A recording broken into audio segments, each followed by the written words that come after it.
सिलाई सेंटर का लगा बोर्ड और मशीन पर सिलाई करता शख्स, दूसरी तरफ मास्क के निर्माण में लगे लोग। आप सोच रहे होंगे कि कोई टेलरिंग की दुकान है, लेकिन आप गलत हैं। ये नजारा है मोतिहारी जेल का। जिन हाथों ने कभी दूसरों की सांसें छीनी थी, अब कोरोना से दूसरों की जान बचाने की जुगत कर रहा है। सेंट्रल जेल में सजा काट रहे अपराधी पीपीई किट और मास्क का निर्माण कर रहे हैं। जेल अधीक्षक की पहल पर किट निर्माण शुरू हुआ। जैसे ही इसकी जानकारी एसपी को मिली, उन्होंने और सामान उपलब्ध कराया ताकि ये कैदी बेहतरीन किट बना सके। अभी किट के लिए मूल्य का निर्धारण नहीं हुआ है, लेकिन माना जा रहा है कि दूसरे जगहों से सस्ती होगी। हम लोगों के पास कुछ पीपीई किट हैं पहले से, लेकिन ये इम्प्रोवाइज्ड किट है और जहाँ पे आवश्यकता होगी वहाँ पे यूज किया जाएगा हम लोग।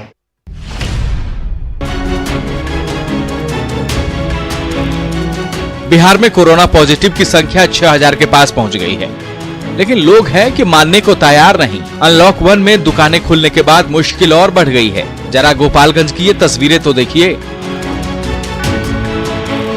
मिठाई दुकान में कई लोग बैठे हैं, लेकिन ग्राहक तो छोड़िए, दुकानदार के मुंह पर भी मास्क नहीं है। सड़कों पर भी लोग बिना मास्क के ही टहलते नजर आ रहे हैं। न ऑटो वाले मास्क का इस्तेमाल कर रहे हैं और न ही बैठे यात्री। लोगों को मास्क की अहमियत बताने के लिए खुद एसपी और डीएम को आना पड़ा। अधिकारियों ने लोगों से मास्क लगाने और सावधानी बरतने की अपील की है। खासकर बाहर से आए लोगों से बचने की सलाह भी दी है। बाहर निकले तो आप मास्क निश्चित रूप से लगाएं। दुकान में है, दुकानदार बैठे हैं, उनको लगाना है। जो कस्टमर आ रहे हैं उनको लगाना है। मार्केट में है, लगाना है। लेकिन हम लोग ये पा रहे हैं कि बहुत केयरलेसली कैजुअली लोग ले रहे हैं इस चीज को। अब जरा मुंगेर की तस्वीरें भी देखिए। अनलॉक 1 के दौरान दुकानों के शटर खुल गए। कल तक वीरान रहने वाली सड़कों पर सब्जी और फल विक्रेताओं की भरमार है, लेकिन कहीं किसी को कोरोना वायरस के संक्रमण की चिंता नहीं है। ये हाल तब है जब 200 से ज्यादा पॉजिटिव मामले के साथ मुंगेर बिहार में चौथे स्थान पर है। एक नंबर ट्रैफिक से लेकर पूरब सराय, कौड़ा मैदान, हॉस्पिटल रोड सब्जी विक्रेताओं और फल विक्रेताओं से पटा पड़ा है। ऐसे में उमड़ रही भीड़ और लोगों की लापरवाही ने प्रशासन की चिंता बढ़ा दी है।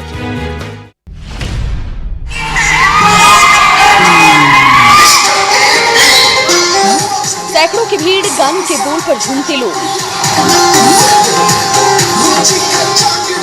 जी हाँ, क्वारंटीन सेंटर्स में परेशानी की खबरें तो आपने बहुत देखी होंगी, लेकिन ये तस्वीरें दिल को सुकून देने वाली हैं। इन नाचते गाते लोगों को देखकर आप समझ गए होंगे कि क्वारंटीन सेंटर हो या फिर आइसोलेशन वार्ड, जिंदगी का अंदाज मस्त होना चाहिए।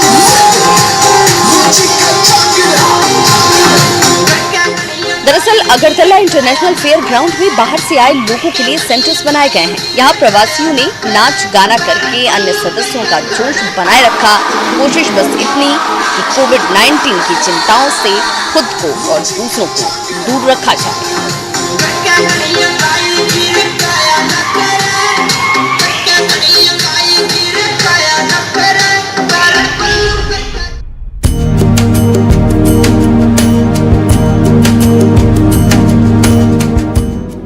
साहिबगंज का आदिवासी बहुल पहाड़िया इलाका, जहां ज्यादातर गांवों में बिजली की समस्या है, ऊपर से मोबाइल का नेटवर्क भी नहीं पकड़ता, लेकिन सरकार ने ऑनलाइन पढ़ाई की व्यवस्था कर दी है। एक तो गांव के लोगों के लिए मोबाइल डेटा महंगा लग रहा है, ऊपर से बिजली और नेटवर्क की समस्या ने परेशानी को और बढ़ा दी है।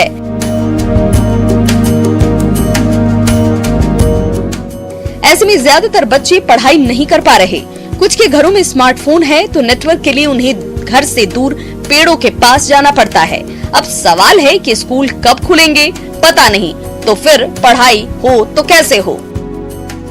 माइंड रिफ्रेश नहीं हो पाता उससे, जैसे कि सामने बैठ के होते हैं टीचर लोग से, और फिर भी उतना वीडियो पे क्लियरिटी समझ नहीं आता है जिस तरह की टीचर के साथ बैठ के करते हैं।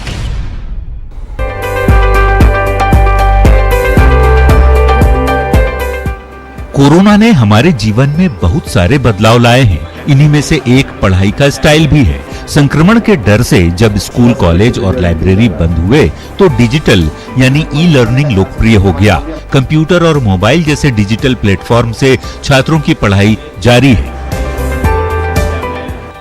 इसे देखते हुए नगर विकास विभाग ने मुजफ्फरपुर को एक बड़ा तोहफा दिया है। यहाँ के ऐतिहासिक टाउन हॉल पुस्तकालय को अब पूरी तरह से डिजिटल बनाकर ई लाइब्रेरी के रूप में बदल दिया जाएगा, ताकि सोशल फिजिकल डिस्टेंस के साथ पढ़ाई जारी रहे। इसमें अन्य ग्रंथों के साथ ही करंट अफेयर्स जैसे कोर्स की पढ़ाई में भी मदद मिलेगी।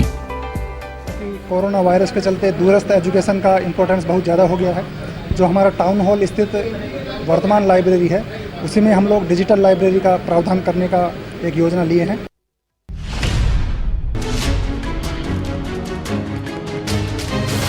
कोरोना महामारी से पूरी दुनिया जूझ रही है। हर कोई इससे निपटने में अपनी भागीदारी दे रहा है। ऐसे में सीतामढ़ी में बीटेक के एक छात्र ने भी ऑटोमेटिक सैनिटाइजर ट्यूनल बनाया है, जिसकी विशेषता ये है कि इससे गुजरने पर शख्स खुद ब खुद सैनिटाइज हो जाएगा।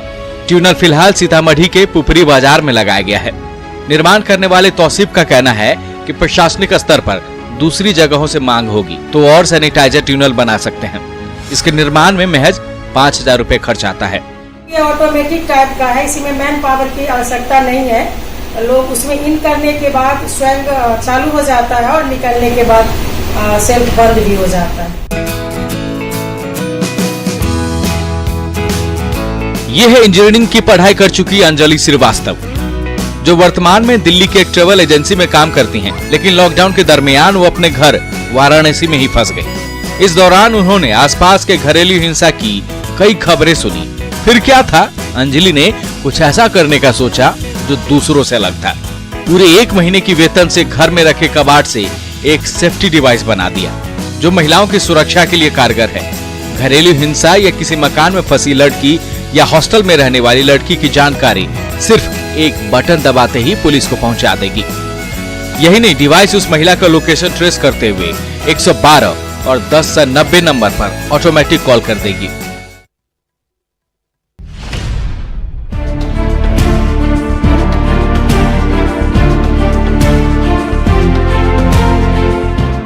दूसरे शहरों की तरफ देवघर में भी हजारों मजदूरों ने घर वापसी की है। ऐसे में इनके लिए रोजगार की व्यवस्था प्रशासन और सरकार के लिए एक बड़ी चुनौती है। लेकिन आर्थिक तंगी झेल चुके इन मजदूरों के चेहरे पर खुशी लौटने वाली है। सरकार ने कई रोजगार परक योजनाओं को हरी झंडी दे दी है। अब देवघर नगर निगम ने भी इसको लेकर काम शुरू किया है। निगम ने मिशन में पहले 1200 से ज्यादा श्रमिकों के लिए आवास की मंजूरी दी है, जिसमें बिजली और पानी मुफ्त दी जाएगी। बाद में इन सबको काम भी उपलब्ध कराया जाएगा। मिशन मोड में हम लोग लगभग 1250 प्रधानमंत्री आवास योजना का, शहरी आवास योजना का नींव खुदाई का कार्यक्रम करा रहे हैं।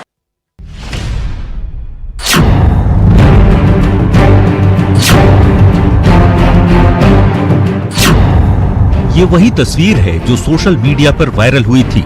ठेला खींचकर अपने और परिवार का गुजारा करने वाले ये हैं अर्जुन पासवान। 70 साल के अर्जुन इस उम्र में भी ठेला चलाते हैं ताकि उनके बीमार बेटे का इलाज हो सके और साथ ही घर में भोजन पानी का इंतजाम भी हो।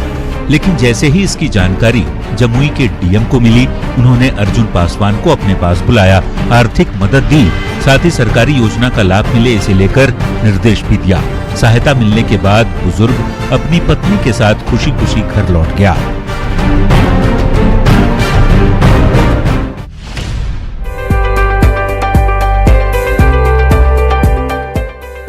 गुमला का जिला आपूर्ति शाखा कार्यालय, जहां हर दिन सैकड़ों महिलाएं राशन कार्ड बनवाने पहुंच रही हैं, लेकिन विभाग का चक्कर काटकर थक चुकी हैं। सारे कागजात मौजूद हैं, लेकिन विभाग का कहना है कि निर्धारित कोटा फुल हो चुका है। अब विभाग इस इंतजार में है कि सक्षम लोग अपना राशन कार्ड सरेंडर करें ताकि इन जरूरतमंदों को कार्ड मुहैया कराया जा सके। सोचने वाली बात है कि कोरोना बंदी के दौरान घर लौटे इन गरीबों का क्या होगा? घर का चूल्हा आखिर कैसे जलेगा? ये हाल तब है जब सरकार ने सभी को राशन कार्ड देने का फैसला किया है। और हमारे पास वैकेंसी नहीं है। जो हमारा लक्ष्य था NFSA में, जनसंख्या के अनुरूप जो लक्ष्य दिया गया था, उसके अनुरूप से हमारा पूरा सैचुरेट मोड में है।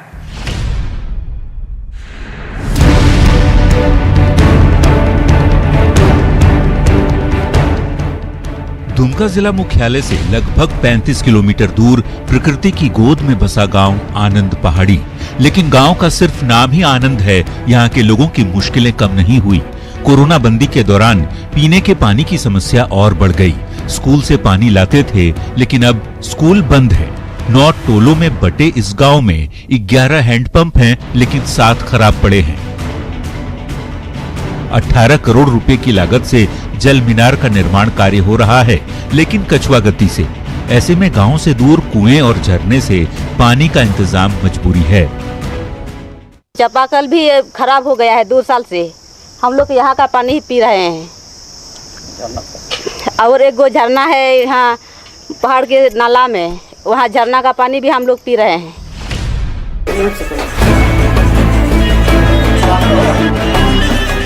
कड़ाही में बेसन भूजे जा रहे हैं, लरियां तैयार करना शुरू हो चुका है। एक बार फिर से चेहरे पर खुशियां लौटने की उम्मीद है। जी हां, लॉकडाउन के कारण बड़े से लेकर छोटे उद्योग प्रभावित हुए। इसमें मोतिहारी में संचालित होने वाला सोन पापड़ी उद्योग भी शामिल है। सप्लाई चेन टूट जाने और शादी विवाह सहित अन्य आयोजनों पर रोक के कारण इस उद्योग से जुड़े लोगों को लाखों रुपए का घाटा हुआ है। लेकिन एक बार फिर से जिंदगी ढर्रे पर लौट आए, इसी उम्मीद में काम शुरू हो चुका है। हालांकि सोन पापड़ी उद्योग से जुड़े लोग सरकार की ओर भी देख रहे हैं ताकि घाटे को कम किया जा सके। एक साथ उनका जो एक आत्मनिर्भर बनने का जो प्रयास है या सेल्फ एम्प्लॉयमेंट है या सेल्फ कॉन्फिडेंस है, ये बढ़ाने के लिए जो भी जिला प्रशासन और राज्य सरकार कर सकती है वो सारे उपाय हम यहाँ पे करेंगे।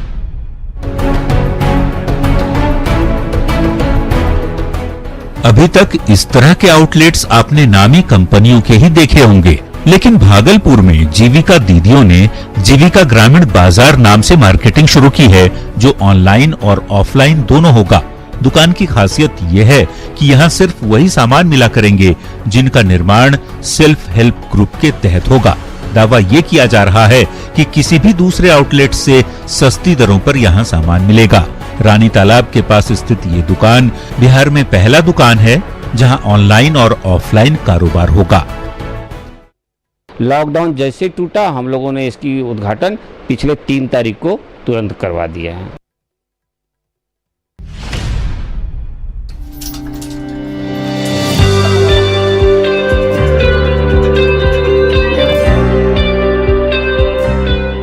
हालात कैसे भी हो, सूझबूझ और इच्छा शक्ति से समाधान निकल ही आता है।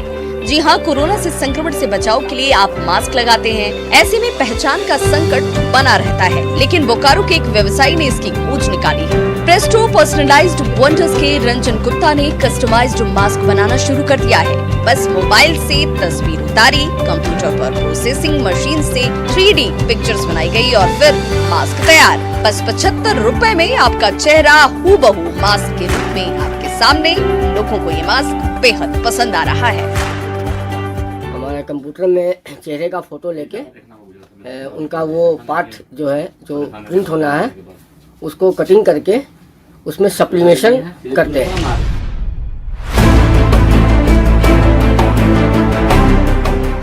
पहले हैंड सैनिटाइजेशन, फिर थर्मल स्क्रीनिंग और उसके बाद हर ग्राहक का मोबाइल नंबर रजिस्टर में दर्ज। ये सब कुछ हो रहा है बाल कटाने से पहले। ये पार्लर किसी बड़े शहर का नहीं बल्कि बिहार के सिवान का है, जहां ग्राहकों के साथ ही यूज में आने वाले सामानों को भी सैनिटाइज किया जा रहा है। मकसद बस एक ही है, कोरोना वायरस से लोगों को बचाना। पार्लर संचालक पप्पू कहते हैं कि ग्राहकों की जान के साथ खिलवाड़ ना हो, इसलिए सुरक्षा के हर उपाय किए जा रहे हैं।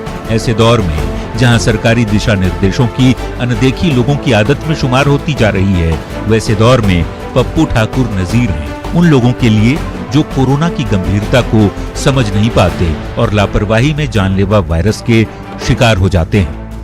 अपने सैलून में कस्टमर जो भी आते हैं उनको सैनिटाइज कराते हैं। सैनिटाइज कराने के बाद थर्मो जो स्क्रीन दिया जाता है उनका वो लेते हैं।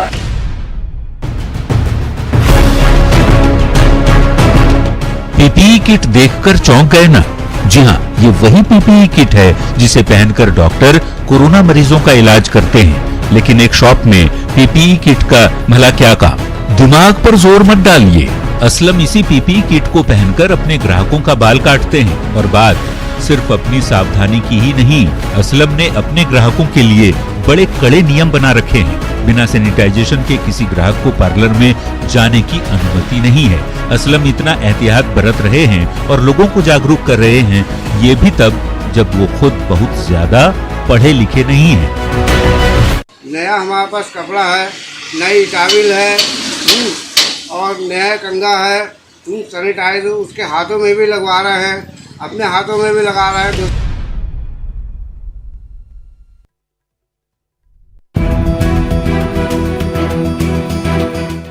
कहते हैं इंसान जब ठान ले तो बड़ी से बड़ी बाधा भी पार की जा सकती है। ईमानदारी के साथ जोश और जज्बे से कुछ ऐसा ही किया है रंजीत महतो ने। नवादा के रहने वाले रंजीत ने कुछ ऐसा किया जिससे लोग चकित हैं। जी हाँ, ये जो हरे भरे पेड़ आप देख रहे हैं कभी बंजर जमीन हुआ करती थी, लेकिन कौवाकौल के कई जगहों पर इन्होंने पेड़ लगाकर पर्यावरण बचाने में अपना योगदान दिया है। इसमें मुश्किलें भी कम नहीं आई। हर दिन कई किलोमीटर साइकिल से पानी ढोना पड़ा, बारिश और धूप में पौधों की सेवा करनी पड़ी, लेकिन लगन का फल अब दिखने लगा है। रंजीत दूसरे जगहों पर भी पेड़ लगाने की सोच रहे हैं। पहले विरोध करते थे, लेकिन अभी कोई विरोध नहीं करता है। अभी सब सराहनीय काम करता है। गाँव वाले भी बहुत मदद देते हैं। कोई भी बच्चे को बोल देते थोड़ा सा सहयोग कर दो, बच्चा ऐसा नहीं कोई मुकरता नहीं है और काम दे देता है। हमको एक घंटा का समझे 2 घंटा समय दे देता है। मुझे भारत के फार्मर्स, एसएमईज, एंटरप्रेन्योर्स पर भरोसा है। पीएम मोदी ने 2022 तक किसानों की आय दोगुना करने की बात कही थी। इससे प्रेरित होकर उधमपुर में जीविका प्रोजेक्ट लॉन्च किया गया। इसके तहत कृषि भूमि की सिंचाई और पानी के संरक्षण पर जोर दिया जाएगा। साथ ही कम पानी से फसलों की उपज की ट्रेनिंग किसानों को दी जाएगी। उधमपुर के चक रखवाला गांव के किसान भारी मात्रा में सब्जी और दूसरे फसलों का उत्पादन करते हैं। अब जिला प्रशासन और भारत सरकार की जीविका इनके लिए आशा की किरण बनकर आई है।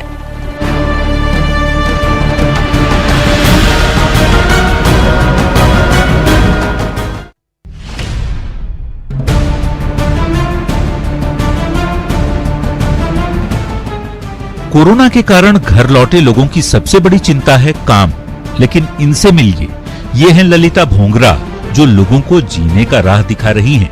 ललिता ने बंजर पड़ी 1 एकड़ जमीन पर 3 साल पहले आम का पेड़ लगाया। अब कई किस्म के आम तैयार हैं। यही नहीं, आम के पौधों के बीच में ये सब्जी की खेती भी करती हैं। सब्जी से साल भर अच्छी कमाई हो जाती है और अब आम भी तैयार है, मतलब 1 पंथ और 2 काज। आलू सब, गोभी सब, साथ में आम सब भी पटावन हो रहा है। अच्छा, एक साथ दोनों खेती हो रहा है? हाँ, एक ही साथ दोनों खेती हो।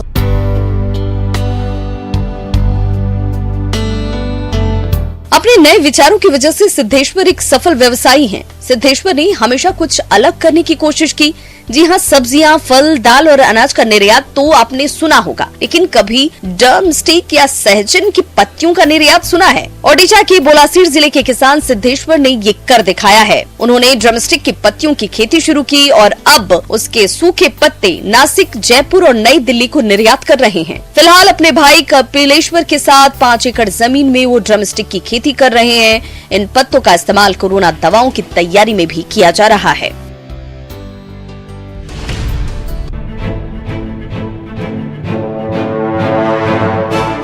कोरोना संक्रमण की वजह से लोग शाम होते ही घरों में कैद हो जा रहे हैं। ऐसे में जंगल में रहने वाले जानवर भी शायद कंफ्यूज हो गए हैं। जरा कुएं में डरे सहमे इस तेंदुए को देखिए। शिकार की खोज में गांव तक पहुंच गया और फिर गांव के पास एक कुएं में गिर गया। घटना गुजरात के छोटा उदयपुर जिले की है, जहां गांव वालों ने सूचना वन विभाग को दी। रेस्क्यू के दौरान तेंदुआ बार बार नीचे गिरता रहा, लेकिन कड़ी मशक्कत के बाद आखिरकार उसे निकालने में सफलता मिल ही गई। तो जब वन विभाग की टीम आधे घंटे में पहुंच गई तो देखा कि 15 फुट पे दीपड़ा वहाँ पे है। सीढ़ी उतार के उसको 2 घंटे के बाद निकाल लिया गया है और वो जंगल की ओर।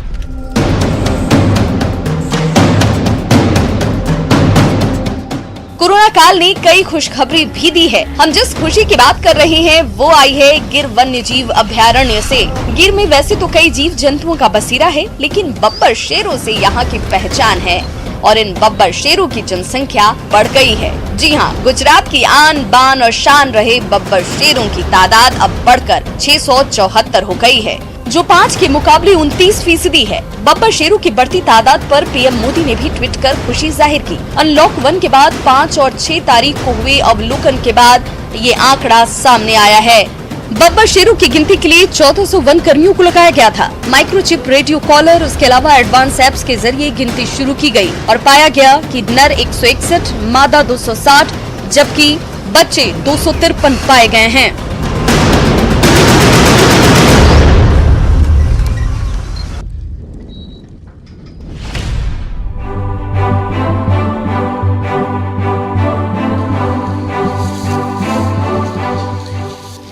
ये नन्हा हाथी तो याद होगा आपको, ये सम्राट है जो कोरोना काल में अपने झुंड से बिछड़ गया था। चाईबासा के जंगलों से गांव में पहुंचे सम्राट को अब अपनों की कमी महसूस नहीं होगी। जी हाँ, ये संभव हुआ है रांची के बिरसा मुंडा जू प्रबंधन की वजह से। जू ने एक वीडियो जारी किया है जिसमें 22 साल की हथनी लखी ने सम्राट को अपना लिया है। लखी भी 22 साल पहले अपनों से बिछड़कर गांव में पहुंच गई थी। शायद उसकी यादें अब भी जहन में हैं। तभी तो अनाथ सम्राट को माँ जैसा प्यार दे रही है। अब सम्राट को माँ मिल गई और लकी को एक साथी, और इन सब के बीच गांव वाले खुश हैं कि उनकी मेहनत सफल हो गई।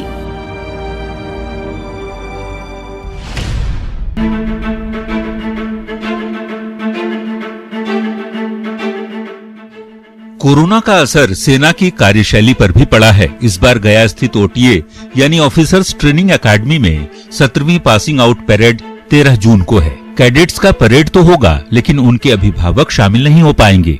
ओटीए ने इसे लेकर एडवाइजरी जारी किया है। मल्टी एक्टिविटी डिस्प्ले भी इस बार रद्द कर दिया गया है। इससे पहले कैंडिडेट्स को सम्मानित किया गया, जिसमें सिर्फ सेना के जवान और अधिकारी ही मौजूद रहे। कैडेट्स अपनी प्रतिभा दिखाते थे, घुड़सवारी की, पीटी की, लोग स्काई डाइविंग करते थे, और भी टीम्स आती थी अपनी कला दिखाने के लिए। वो इस बार हम नहीं कर रहे हैं आयोजित,